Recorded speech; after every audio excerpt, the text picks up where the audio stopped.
नमस्कार। RRC news के हिंदी समाचार बुलेटिन में मैं मानसी आपका स्वागत करती हूं। सबसे पहले एक नजर आज की सुर्खियों पर। हेडलाइन्स प्रायोजक आरआरसी ब्रॉडबँड, अकोल्यातील सर्वात स्वस्त आणि वेगवान कनेक्शन। 4 महत्वपूर्ण विषयों पर स्थायी समिति सभा में चर्चा। शहर विकास के लिए सभी विषयों को दी गई मंजूरी।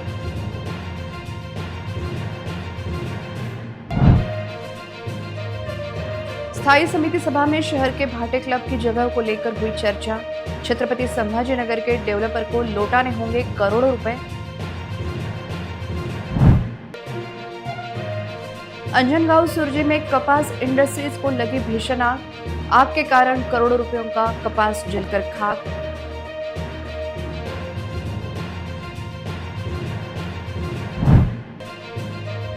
आखिरकार बच्चू कडू की मेलघाट संघर्ष यात्रा की शासन को लेनी पड़ी दखल।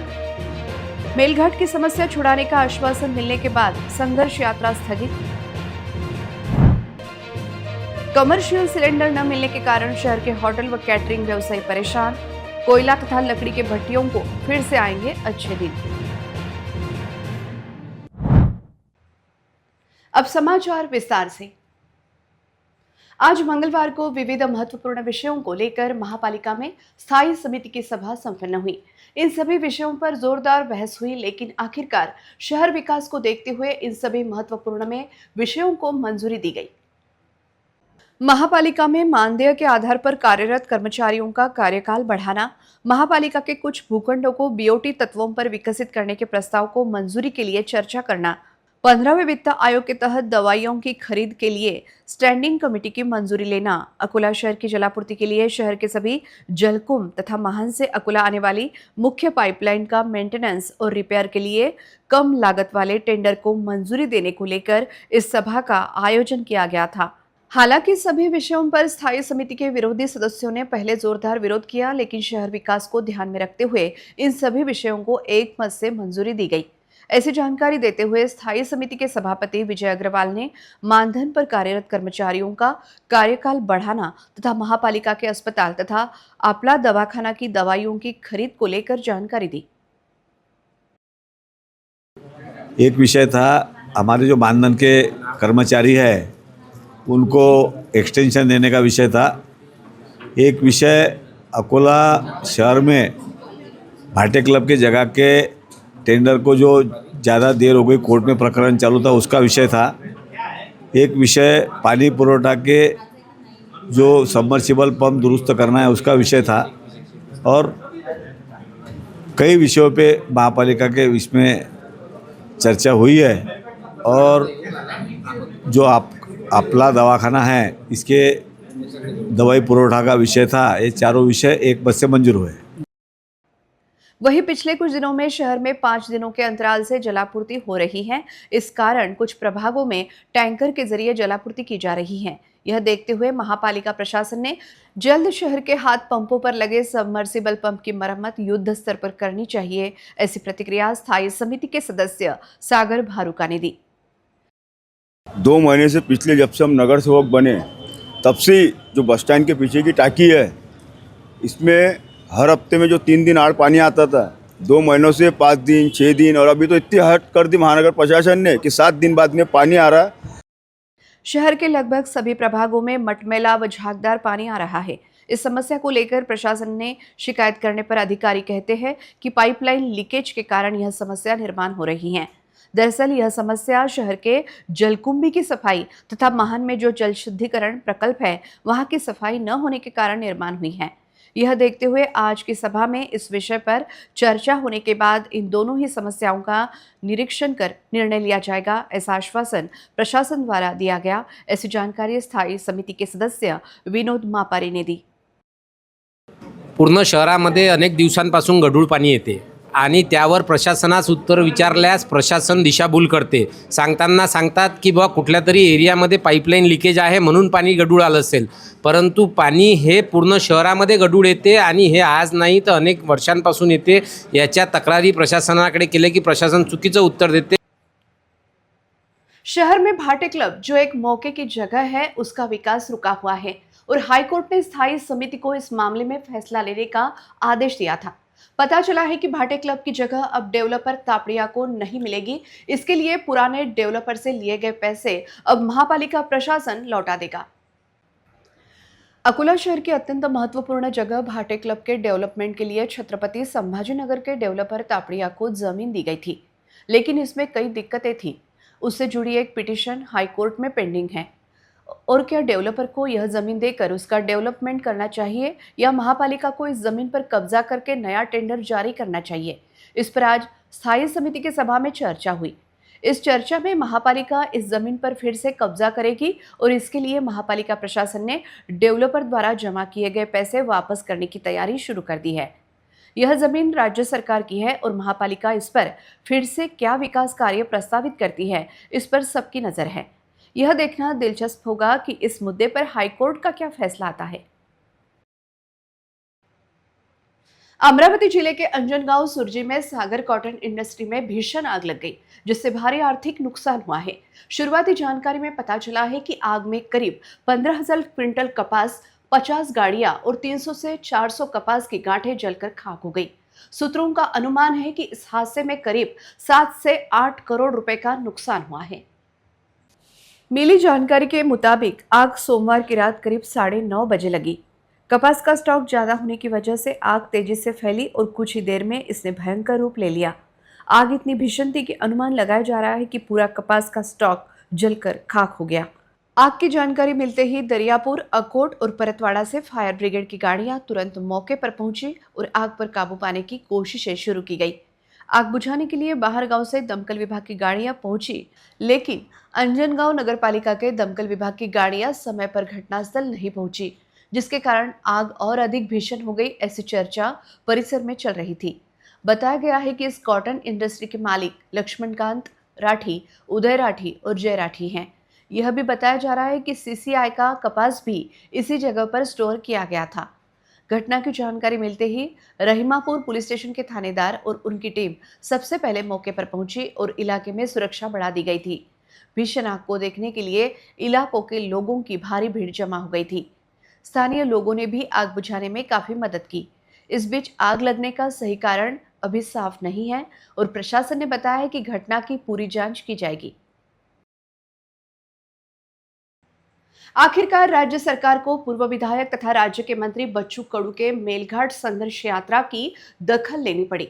राज्य के स्वास्थ्य मंत्री तथा उद्योग मंत्री ने चिखलदरा आकर किसानों की सभी समस्याओं पर विशेष बैठक कर ठोस कदम उठाए जाएंगे, ऐसा आश्वासन देने के बाद मेलघाट संघर्ष यात्रा को स्थगित करने की घोषणा पूर्व राज्य मंत्री बच्चू कडू ने की।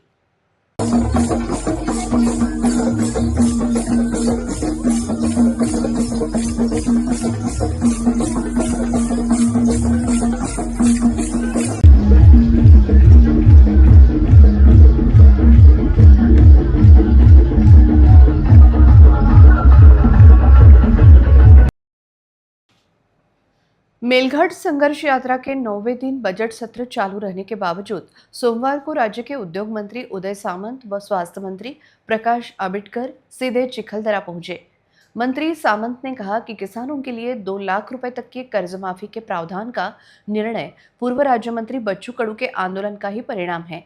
इसी आंदोलन के कारण सरकार को निर्णय लेना पड़ा। मेलघाट क्षेत्र की स्वास्थ्य, पानी आपूर्ति और अन्य मूलभूत समस्याओं के समाधान के लिए जल्द विशेष बैठक कर ठोस कदम उठाए जाएंगे, जिससे कर्ज मुक्ति स्मरण एवं मेलघाट संघर्ष यात्रा का समापन हुआ। बच्चू भाऊंनी आपली परखड भूमिका या ठिकाणी मांडली आणि परखड भूमिका मांडत असताना सांगितलं की तुम्ही जे आलेला आहात, तुम्ही जे काय आश्वासन देताय ते शासनाच्या वतीनं 100% पूर्ण झालं पाहिजे, असा दम देखील त्यांनी आम्हाला दिलेला आहे। पण बच्चूभाऊ, मी सरकारच्या वतीनं आंबेडकर साहेबांनी तर त्यांच्या विभागाची भूमिका मांडलेलीच आहे, पण पाणी पुरवठा असेल, रोजगार हमीचा विषय असेल, माझ्या उद्योग विभागाचा काही विषय असेल, परिवहनचे विषय असतील, हे अधिवेशन संपायच्या अगोदर माननीय एकनाथ शिंदे साहेबांच्या निर्देशानुसार सगळ्याच्या सगळ्या बैठकांचं आम्ही आयोजन करू आणि या जमलेल्या सगळ्या बांधव आणि भगिनींना आम्ही न्याय मिळवून देऊ, हा खऱ्या अर्थानं तुम्हाला आम्ही शब्द द्यायला आलो। आणि आम्ही नुसता शब्द देत नाही तर आता पुढं स्वतः शिंदेसाहेब देखील तुमच्याशी मुंबईतनं बोलणार आहे. आम्हाला देखील सकाळी साहेबांनी सांगितलं की कुठच्याही परिस्थितीमध्ये त्या जनसामान्यांच्या न्याय हक्कासाठी जी संघर्ष यात्रा बच्चूभाऊंची निघते त्याच्यामध्ये शासन म्हणून तुम्ही सहभागी झालं पाहिजे. आंदोलन करणाऱ्या या उन्हातनं चालणाऱ्या माझ्या महिला भगिनींना न्याय दिला पाहिजे, माझ्या शेतकरी बांधवांना न्याय दिला पाहिजे. म्हणून अधिवेशन असताना देखील दुपारनंतर भाऊ आम्ही निघालो आणि या परिसरामध्ये आलोय.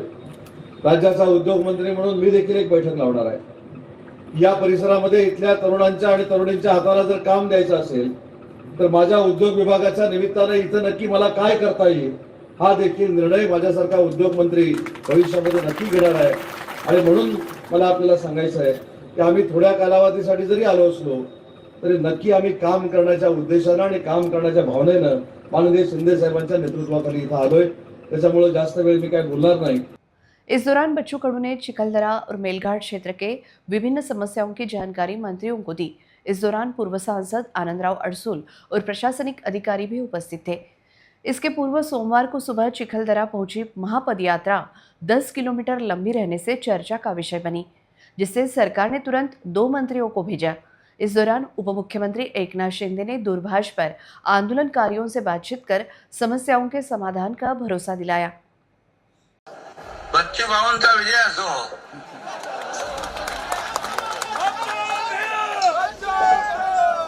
या बजेटमध्ये कर्जमाफीचा निर्णय घेतला तो बच्चू भाऊनी आंदोलन शेतकऱ्यांसाठी केलं म्हणून आम्ही तात्काळ जी घोषणा आम्ही केली होती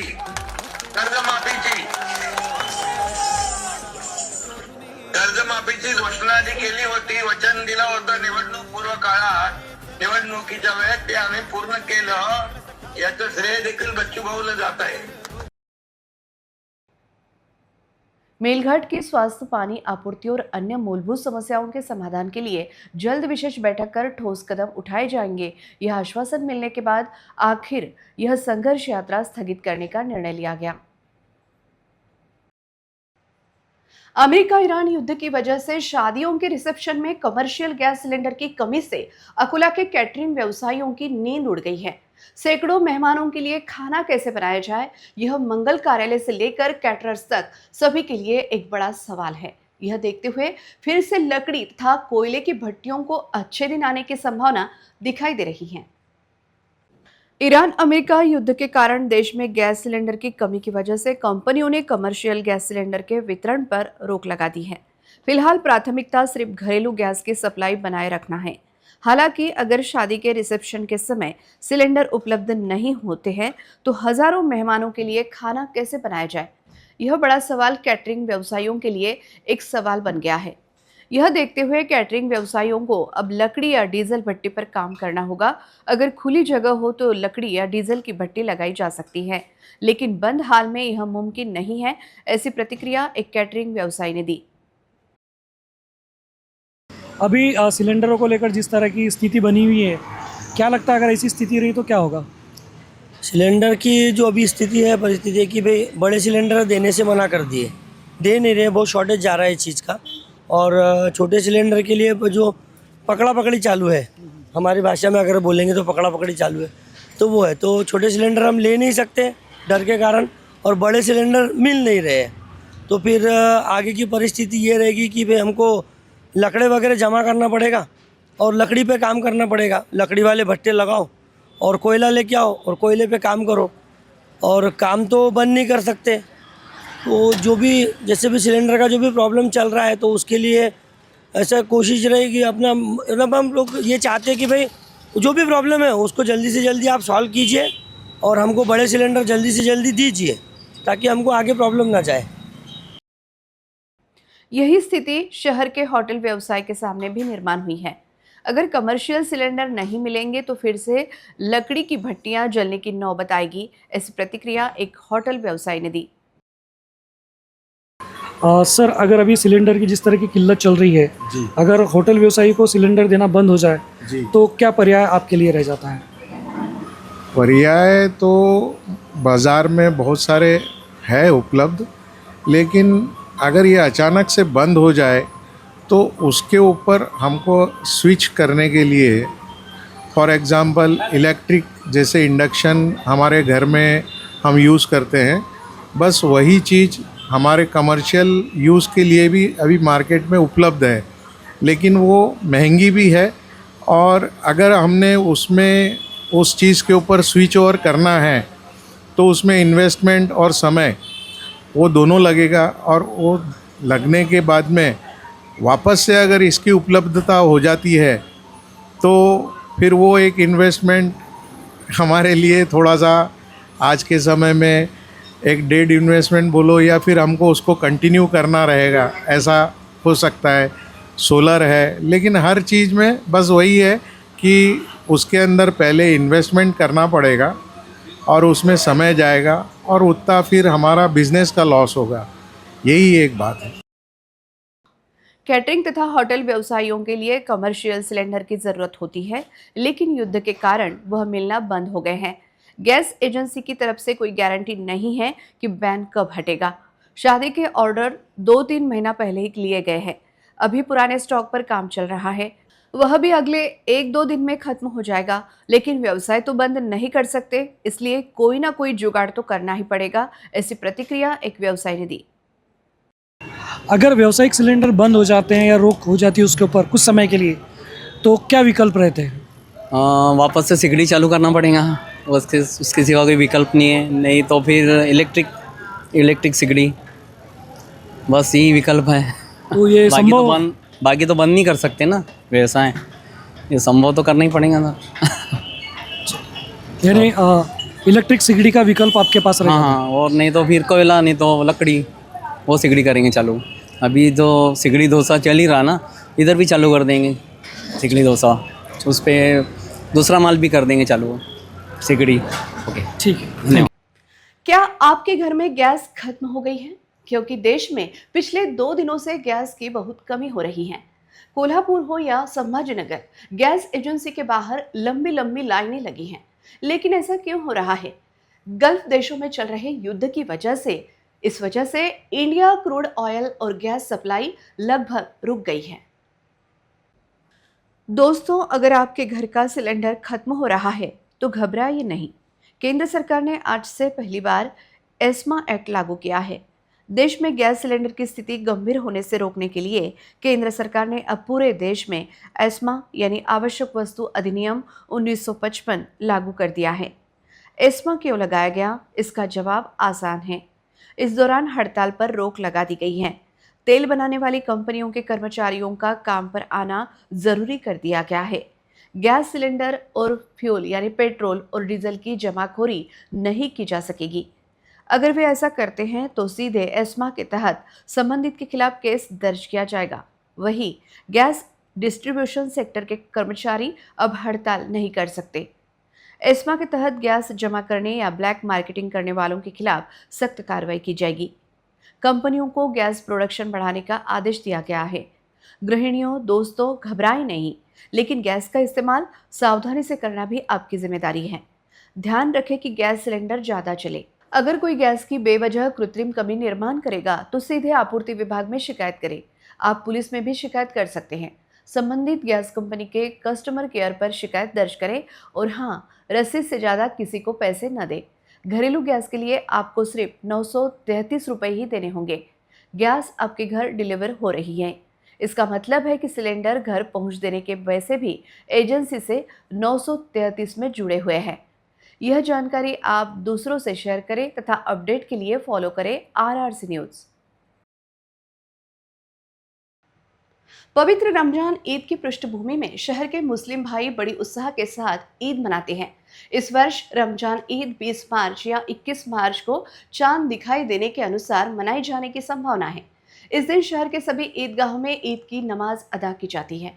इसी को ध्यान में रखते हुए ईदगाह परिसर में आवश्यक नागरिक सुविधाएं उपलब्ध कराई जाए, यह मांग पूर्व उपमहापौर तथा पार्षद रफीक सिद्दीकी ने महापालिका प्रशासन से की थी। इस मांग को संज्ञान में लेते हुए शहर सुधार आघाड़ी के महापौर, उपमहापौर व सभापति ने संबंधित विभागों को तुरंत आवश्यक कार्य करने के आदेश दिए, जिसके चलते मुस्लिम भाइयों में समाधान व्यक्त हो रहा है। रमजान ईद से पहले ईदगाह परिसर स्वच्छ, सुरक्षित और सुस्थित रहे, इसके लिए महानगर पालिका द्वारा विभिन्न कार्यों को गति दी गई है। इसके तहत हरिहरपेट स्थित ईदगाह में डामरीकरण, मुरुम की चूरी डालना, परिसर की साफ सफाई तथा रंग रोगन करने के निर्देश दिए गए हैं। साथ ही शहर की अन्य ईदगाहों में भी मुरुम की चूरी डालने, परिसर को स्वच्छ रखने और रंग रोगन करने के निर्देश महानगर पालिका के संबंधित विभाग को दिए गए हैं, ताकि ईद के दिन नमाज के लिए आने वाले नागरिकों को किसी प्रकार की परेशानी न हो। इस बीच हरिहरपेट ईदगाहों में प्रत्यक्ष निरीक्षण दौरा आयोजित किया गया। इस निरीक्षण के दौरान अकोला शहर के काजी फैजान काजिमुद्दीन काजी की उपस्थिति में ईदगाह परिसर का विस्तृत निरीक्षण किया गया। नमाज के लिए आने वाले नागरिकों की सुविधा के लिए मैदान की स्थिति, प्रवेश मार्ग, स्वच्छता व्यवस्था तथा आवश्यक मरम्मत कार्यों को लेकर अधिकारियों के साथ चर्चा की गई। इस अवसर पर अकोला महानगर पालिका के कार्यकारी अभियंता अजय गुजर, अभियंता आशीष निचल तथा मनपा कर्मचारी उपस्थित थे और संबंधित कार्यों को शीघ्र पूर्ण करने के निर्देश दिए गए।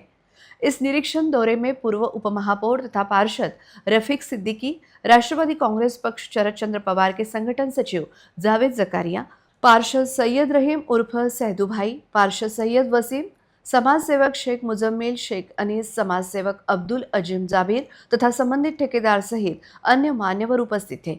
इस दौरान उपस्थित मान्यवरों ने ईदगाह परिसर के आवश्यक कार्य जल्द से जल्द पूर्ण कर नागरिकों को बेहतर सुविधाएं उपलब्ध कराने की मांग की। महानगर पालिका के अधिकारियों ने भी सभी कार्य समय पर पूरा करने का आश्वासन दिया। ईद की पृष्ठभूमि में किए जा रहे इन कार्यों से शहर के मुस्लिम भाइयों को नमाज अदा करने के लिए स्वच्छ और सुस्थित परिसर उपलब्ध होगा तथा रमजान ईद का पर्व शांति, भाईचारे और उत्साह के वातावरण में मनाने में मदद होगी, ऐसी जानकारी दी गई। आदरणीय महापौर साहब, उप महापौर साहब, स्टैंडिंग चेयरमैन विजू भाऊ अग्रवाल, आयुक्त साहब को हमने ईद के विषय में एक पत्र दिया है कि आने वाले समय में 10-12 दिन में ईद है और ईदगाह की साफ सफाई, रंगरोटी और जहाँ जो भी दुरुस्ती करने के लिए महापालिका जो हर समय करते आती है वो करना चाहिए। तो इस पत्र के आधार पर महापौर साहब, उप महापौर साहब और हमारे स्टैंडिंग चेयरमैन ने प्रशासन को आदेश दिया कि तुरंत इस पे कार्रवाई करे, जो भी ईदगाह का विषय है तुरंत इसको काम करे। और आज उन्होंने हमारे साथ में आदरणीय गुजर साहब, जो हमारे यहाँ के महानगर पालिका के डिप्टी इंजीनियर है, उनको भेजा और उन्होंने पूरा सर्वे किया और हम प्रशासन का तहे दिल से शुक्रिया अदा करते हैं। और महापौर, उप महापौर साहब और स्टैंडिंग चेयरमैन साहब का भी बहुत बहुत शुक्रिया अदा करते हैं, जिन्होंने हमारी बात को सुनकर समाज की जो समस्या है उनको हल करने की कोशिश करी। धन्यवाद। महानगरपालिकेतर्फे दरवर्षीप्रमाणे यावर्षी सुद्धा मुख्य ईद बाबत ईदगाहवर सर्व आवश्यक तयारी केलेली करण्याचे नियोजन करण्यात आलेले आहे। डांबरीकरण पण होईल, सर्व साफसफाई पण होईल, मुरुम चुरी पण टाकण्यात येईल आणि या ईदगाहसोबत इतर जे ईदगाह आहेत, अकोट फाईलमध्ये आहे, खदानवर आहे, त्याचं सुद्धा नियमित दरवर्षीप्रमाणे देखभाल, दुरुस्तीची कामं आणि साफसफाईची कामं केली जातील, तसे आदेशित करण्यात आलेले आहेत।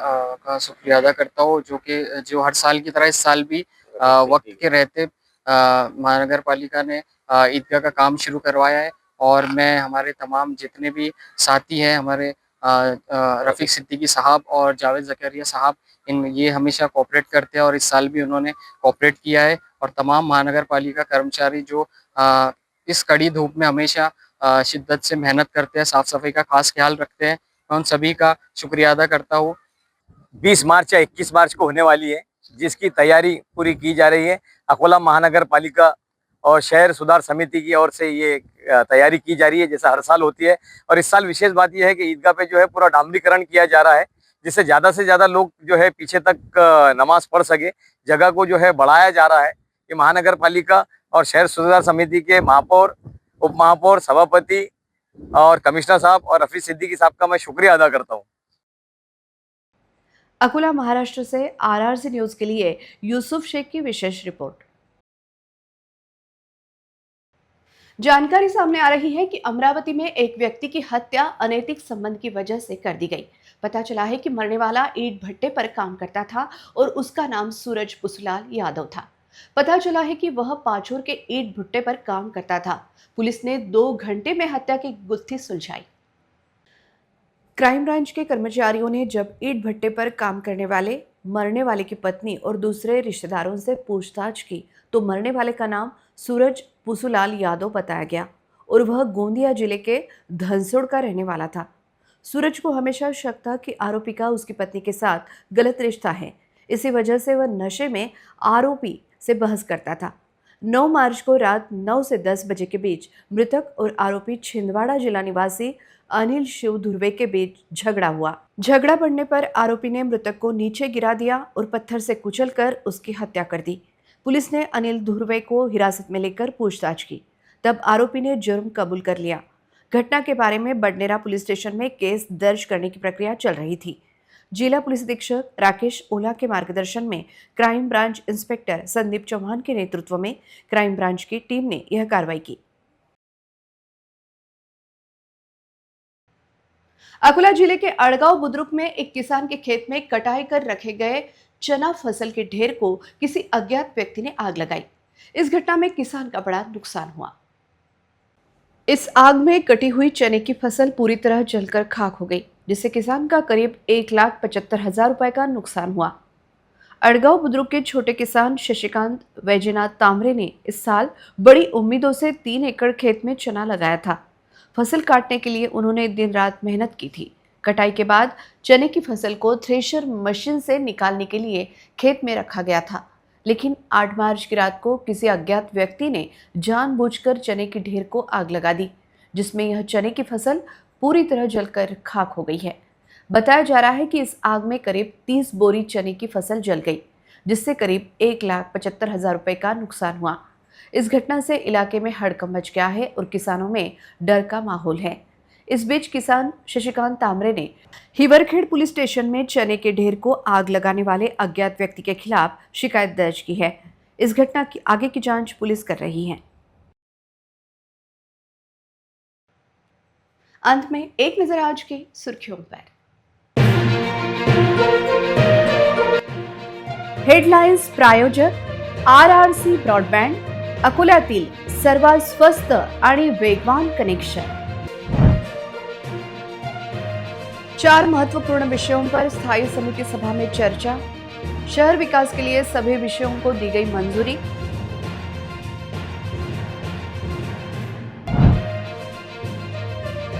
स्थायी समिति सभा में शहर के भाटे क्लब की जगह को लेकर हुई चर्चा। छत्रपति संभाजीनगर के डेवलपर को लौटाने होंगे करोड़ों रुपए। अंजनगांव सुरजी में कपास इंडस्ट्रीज को लगी भीषण आग के कारण करोड़ों रुपयों का कपास जलकर खाक।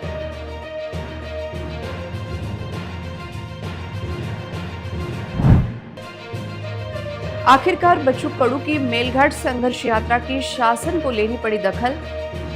मेलघाट की समस्या छुड़ाने का आश्वासन मिलने के बाद संघर्ष यात्रा स्थगित। कमर्शियल सिलेंडर न मिलने के कारण शहर के होटल व कैटरिंग व्यवसायी परेशान। कोयला तथा लकड़ी के भट्टियों को फिर से आएंगे अच्छे दिन।